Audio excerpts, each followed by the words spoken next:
Hello everybody and welcome back to the channel. So in today's video we are going to be talking about the match between Getafe and FC Barcelona. Yes, of course, Barcelona still need to fight for second place. Being in second place would allow Barcelona to be and compete for the Spanish Super Cup. And at the same time, while Barcelona is playing against Getafe, we're also going to be seeing the match between Atletico Madrid and Sevilla. And let me tell you, when Atletico Madrid and Sevilla do play, and if they tie, that would basically mean that Barcelona have solidified second place. They will be staying there no matter what, even if they do lose the next game. So what we are going to be doing in this video is talk about the press conference of this game, and we're also going to be talking about the possible lineup, because let me tell you, there's also many injuries that has been going on within this club, and that is something that we are just going to have to discuss. And then later in the video we're also going to be talking about Lewandowski, because his operation is something that I do want to speak about first before we do even get into the match between Barcelona and Getafe, because Bayern Munich did just finish playing their last game of the season. They have faced against Wolfsburg, they have tied 2-2, and Lewandowski did have something very interesting to say after that game was over. But before we go into any of this, I do want to speak about the OneFootball app. If you guys want to find out like where I do get all of my information when it comes to these matches, when it comes to transfer rumors, I do actually get it from the OneFootball app. All of the information, all of these stats. Anytime I also do want to get updated regarding a latest transfer or a latest scoreline, the OneFootball app is going to be there to basically inform me and for everybody here. If you do download the OneFootball app, it's a great free app. If you do want to download the OneFootball app, you can so by scanning the QR code that you do see here on the screen. It'll take you straight to the App Store. You can download the OneFootball app from there, set exactly who you do want to follow, and then you'll be set and done from there. Again, you guys will not be disappointed. It is for free, and thank you to the OneFootball app for supporting a content creator. But now let's get back into the video and let's talk about Lewandowski.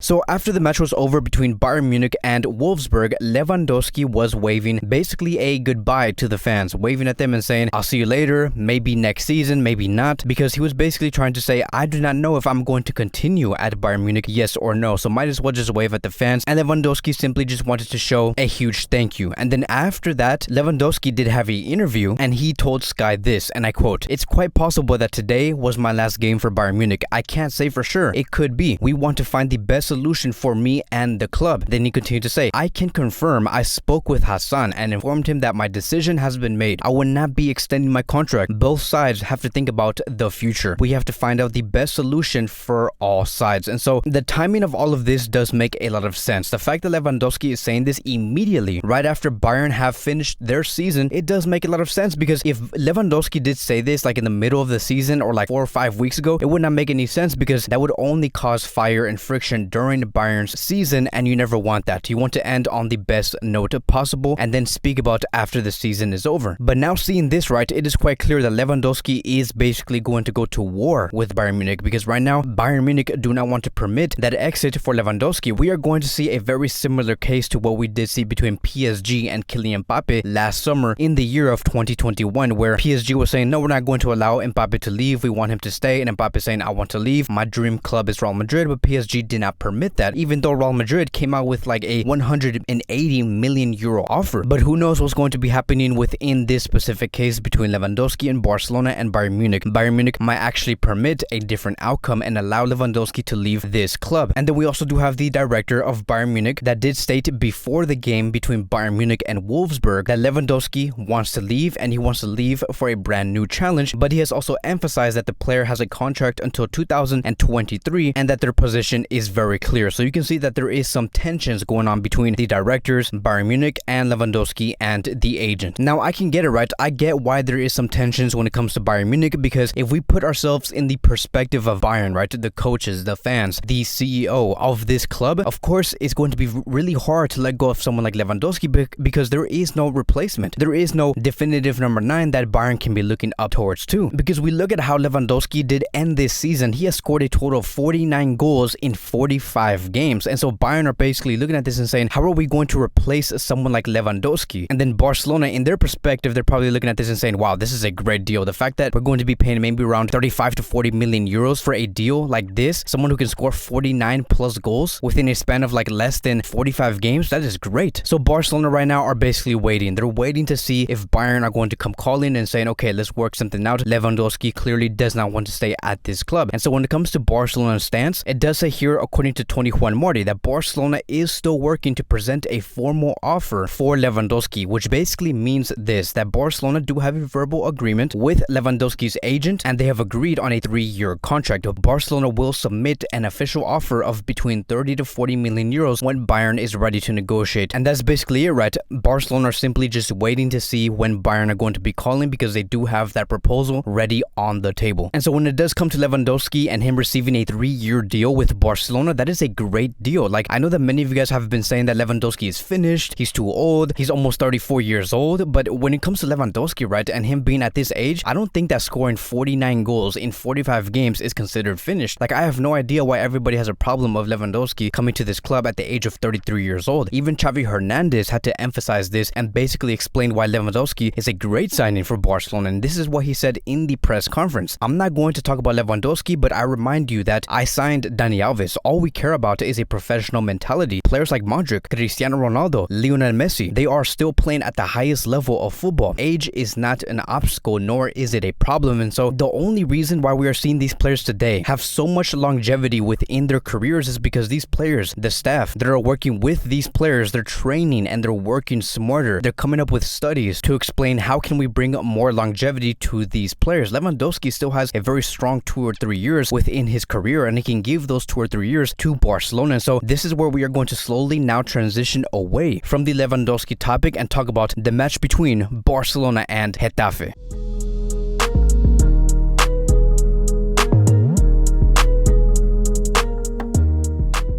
So like previously stated, Barcelona still have to fight for second place. We are going to be playing 2 hours earlier than the original time, and Xavi Hernandez has also explained during the press conference that he still very much defends Frenkie de Jong, and he does want Frenkie de Jong to continue at this club because this is what he said, and I quote, "For me, Frenkie de Jong is very important. He is fundamental, but then there is also the economic situation. I'm not specifically talking about Frenkie, but in general." So if you guys are wondering what happened with Frenkie, is he going to be staying? Well, we can see here that Xavi yet again, time and time again, like basically in every press conference, that he does want Frenkie to stay. He does see him as a very fundamental player for this Barcelona club. Like, of course, are we going to be seeing offers in the summer for Frenkie? Yes, but we're not going to be accepting no offer for Frenkie because he is going to be here as long as Xavi Hernandez does want him. And so as we do go further and further when it comes to Barcelona and Getafe, we do have many injuries and many suspensions that we're going to have to deal with because we're not going to be fielding our best possible 11 in this match against Getafe. We do have Piqué, Serginho Dest, Pedri, Sergio Roberto, Nico Gonzalez, and potentially even Araujo, who are all injured. And then we also do have Eric Garcia and Jordi Alba, who have received a suspension, which means that they cannot play in this game against Getafe. Now, when it comes to Araujo, he did train with the players earlier today. Who knows if he's going to be playing? Xavi did say that it's really going to be depending on how he does feel. He knows that he did faint on the previous game against Celta, but I really just hope that Araujo does feature in this game because I just do not want to see a defensive line of Lenglet and Mingueza because that is going to be complete disastrous. And so I'm going to assume that Araujo is going to be starting tomorrow night. I do think that he will play. He is someone who does fight for the minutes, who wants to fight for this badge, and I do think that in the end Xavi will choose him within the possible starting 11. So let's go into the starting 11 and what we could see go up against Getafe. And I do think that we are going to be seeing a defensive line of Alejandro Balde, Lenglet, Araujo, and Dani Alves, our midfield being Busquets, Frenkie, and Gavi, and then our front three being Memphis, Ferran Torres, and Dembele. Now I know that this does seem very weird, but who knows? Xavi Hernandez might actually take this into a completely different approach. Maybe we could see a defensive line of Alves, Araujo, and Frenkie, and Lenglet as a left back, and then having Busquets and Puig and Gavi within the midfield. Now I know that this does seem very weird. I would not be surprised if Xavi does go for something like this, because if we do have something like this, we can actually play in a 3-4-3 with Alves coming much more central and playing as an interior with